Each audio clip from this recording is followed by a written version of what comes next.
మన విశాఖకు చంద్రబాబు వదిన గారి చుట్టం తన కంపెనీకి డ్రై ఈస్ట్ పేరుతో డ్రగ్స్ అంటే మాదక ద్రవ్యాలను దిగుమతి చేస్తూ ఉంటే ఈ మధ్య కాలంలోనే సిబిఐ వాళ్ళు రేడ్ చేశారు.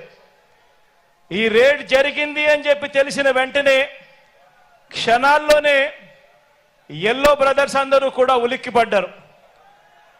వారి బ్రదర్ దొరికిపోయాడని తెలిసిన వెంటనే దొరికితే తమ బ్రదర్ కాదని, దొరికాడు కనుక వారు మన బ్రదర్స్ అని మన మీద నెట్టేయటానికి కూడా క్షణాల్లోనే కూడా వీళ్ళంతా కూడా రెడీ అయిపోయారు. సాక్షాత్తు మన రాష్ట్ర బీజేపీ అధ్యక్షురాలు చంద్రబాబు నాయుడు గారి వదినమ్మ గారి కొడుకు వియంకుడు ఆ కంపెనీలోనే గతంలో